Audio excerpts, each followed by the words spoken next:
कुछ भी हो सकता है, इंसान चाहे तो सब कुछ कर सकता है। एक चीज आदमी होनी चाहिए, जुनून।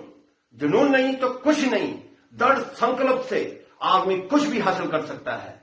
दृढ़ संकल्प एक प्रकृति का वरदान है, एक ईश्वर का वरदान है। जैसे कहते हैं ब्रह्मा जी का वरदान दिया कभी मिट नहीं सकता, इसी प्रकार ईश्वर ने एक वरदान दिया हुआ है, दृढ़ संकल्प। अगर दृढ़ संकल्प आदमी कर ले, कुछ भी हासिल कर सकता है। कोई ऐसी चीज नहीं दुनिया में जिसका नाम लिया जाए कि यह चीज हासिल नहीं हो सकती है, पर शर्त एक दृढ़ संकल्प से पूरी जी जान से उसको झोंक दिया जाए, क्या नहीं मिल सकता। मेन चीज ये है कि इंसान जो है ना, वो सुबह कुछ सोचता, दोपहर में कुछ, उसके जोश में कमी आ जाती है। जोश में अगर कमी आ गई तो फिर कहीं की नहीं रहे। मेन चीज है प्रॉपर जोश बना रहे, और अगर जोश है तो सब कुछ उपलब्ध हो सकता है जो आदमी ठान ले।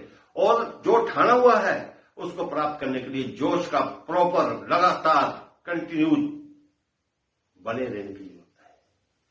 हमने एक विचार किया है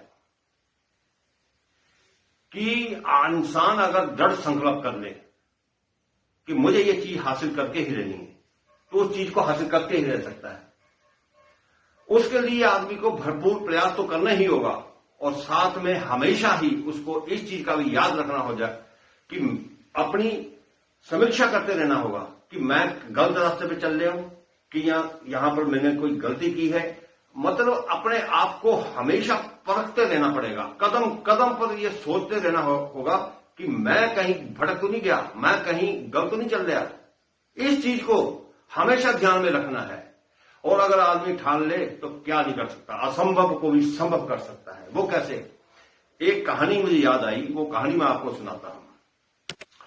दो पक्षी थे, नर और मादा। वो समुद्र के किनारे पे अपना घर बना के रहते थे, और रेत में ही उनका घर था, और वहां पर उनके दो अंडे थे, और वो अपने पेट पालने के लिए, चुगने के लिए कहीं चले गए। और जब वो कहीं पे गए हुए थे तो समुद्र ने छल मारी और दोनों अंडों को अपने साथ लेकर अपनी गोद में ले गया। और जब वो पक्षी दोनों आए, उन्होंने देखा कि हमारे अंडे कहां गए। तो उन्होंने अंडों को जब देखा, पका, तो पास में दो पक्षी और थे। उन्होंने कहा कि वो अंडे तुम्हारे जो है वो ऐसे समुद्र ने छल लगाई और वो आपके अंडे अपने साथ ले गए।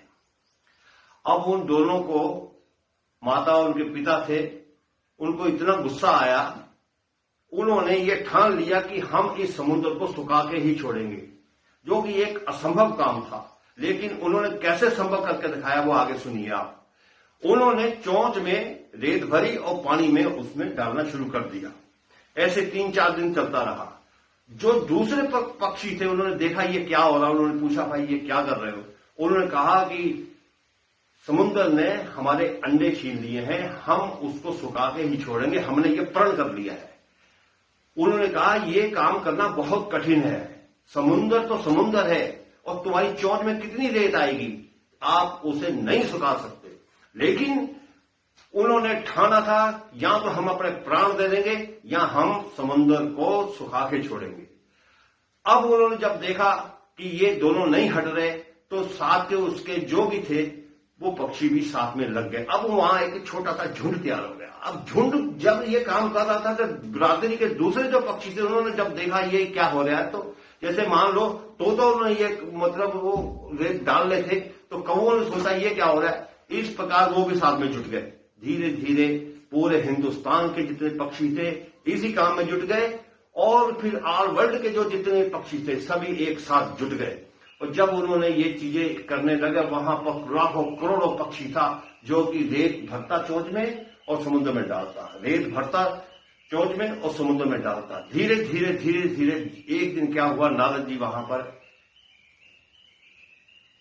ऊपर से गुजर रहे थे।